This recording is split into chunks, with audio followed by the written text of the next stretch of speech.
Good morning everyone. আজকে বাইরেটা একটু ক্লাউডি, সো মাঝে মধ্যে রোদ্দুর উঠছে, একটু বেরোতে হবে কারণ গাজর আর বেগুন আনতে হবে। মাছের একটা কিছু একটা প্রিপারেশন করবে, তার জন্য এই দুটো জিনিস লাগবে। চট করে গিয়ে নিয়ে চলে আসি।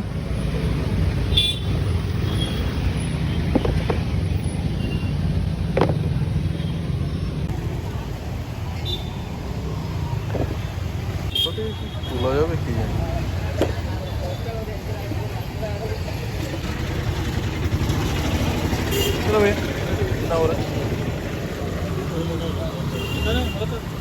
গাজর আর বেগুন কেনা হয়ে গেছে, চললাম। কি গো তুমি ছাতু বলছো? তুমি আজ সকাল থেকে ব্রেকফাস্ট করনি কিছু? না মানে হ্যাঁ, আমিও করিনি যদিও, যাই হোক। মানে আমি অ্যাকচুয়ালি শনিবার তো ওই জন্য একটু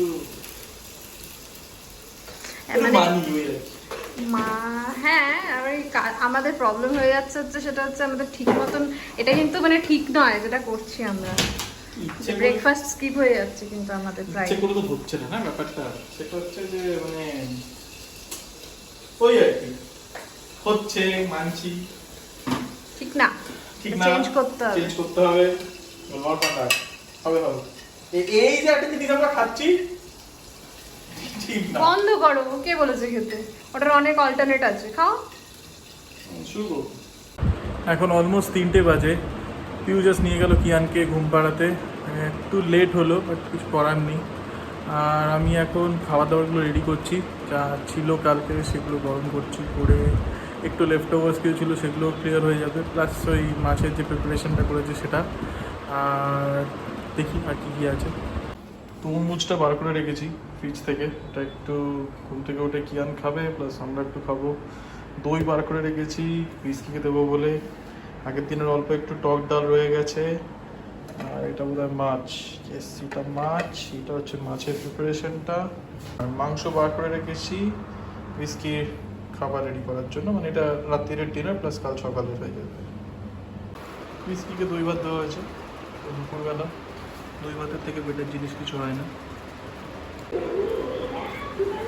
খাওয়া দাওয়া নিয়ে বসলাম ফাইনালি। আগের দিনের পাবদা মাছ রান্না করাই ছিল, আজকে একটু মাছের তেল কাটা দিয়ে একটা চচ্চড়ি মতন করেছি, ব্যাস, দ্যাটস ইট। সো আমি চান টান করে রেডি হয়ে গেছি, রেডি মানে এমনি চান করে ফ্রেশন আপ হয়েছি। আর এদিকে বলেছিলাম না যে তরমুজটা কেটে একটু জুস বানাবো, তো সেটাই প্রিপারেশন চলছে।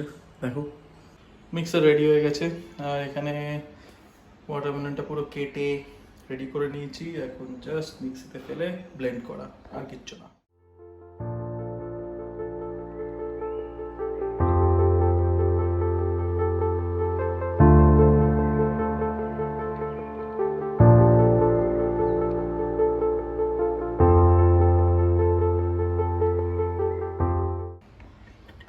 সো এই হলো complete product, watermelon juice, completely homemade.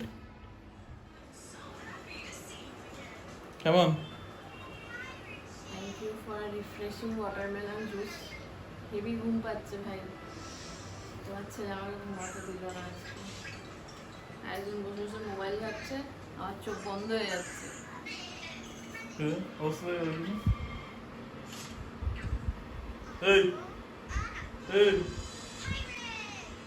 ফোনটা বড়দের মতো উঠে গেছে, নিয়ে দেখছি বড়ই তো হয়ে গেছে।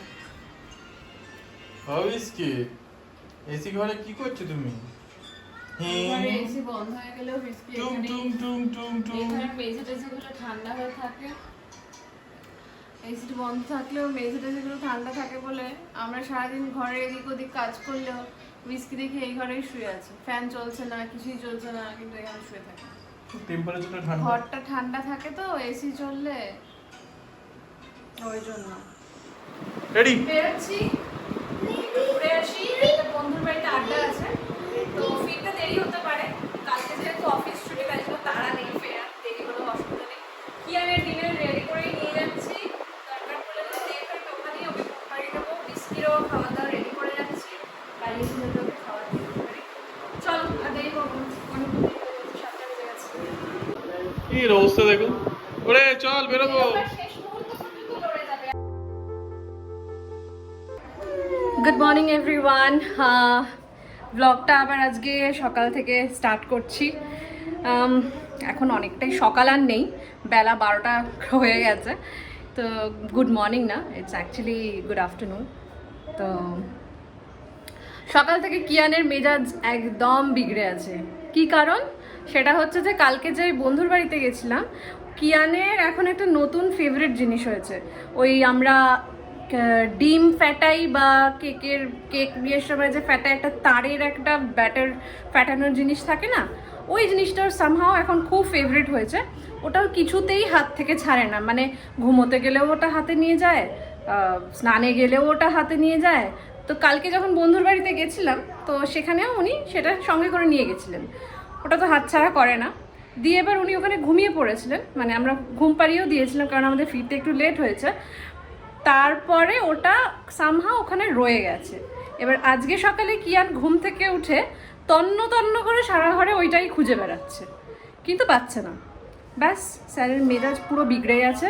কোনো কিছু দিয়েই, অন্য কোনো কিছু দিয়েই ওকে শান্ত করানো যাচ্ছে না, ওইটাই চাই। তো এই স্নেহময় এই রোদ্দুরের মধ্যে অবস্থা ভাবো, ছেলে এখন এরকম অবস্থা হয়ে আছে বলে রোদ্দুরের মধ্যে স্নেহময় এখন আবার গেল ওই বন্ধুর বাড়িতে জাস্ট ওই জিনিসটা নিয়ে আসার জন্য। কি করছিস কিয়ান? কি করছিস? কি করছিস? এখন হাসি বেরিয়েছে। So good afternoon everyone. আর কি করা যাবে, গাড়ি থেকেই স্টার্ট করতে হচ্ছে আজকে। কালকে রাত্রিরে তো আমরা এক বন্ধুর বাড়ি গেছিলাম। ওই কিয়ানের একটা জিনিস সেটা বন্ধুর বাড়িতে রয়ে গেছে, সকাল থেকে ছেলে সেটা পাচ্ছে না, এবং সেটা না পাওয়ার জন্য ছেলে ঘ্যান ঘ্যান ঘ্যান ঘ্যান চলছে ছেলে। এখন সেটা রিট্রিভ করতেই যাচ্ছি। কথা হয়ে গেছে বন্ধুর সাথে যে ভাই আসছি আমি, ছেলে জ্ঞান জ্ঞান করছে, তুই জিনিসটা একটু রেডি রাখ, ঠিক আছে? জিনিসটা নিয়ে তারপর আবার তোমাদের সাথে কানেক্ট করছি। সো জিনিসটা জাস্ট নেওয়া হয়েছে, এই হলো সেই জিনিস যেটার জন্য আমাকে এখন আসতে হলো। তো এখন এসছি কলকাতা ফুড প্লাজাতে। তো এই ভেজ তো একটা আইটেমস তুলে নিতে, ভাত বাড়িতে করা হয়েছে, তরকারি তুলে নিচ্ছি, ব্যাস থাকছে।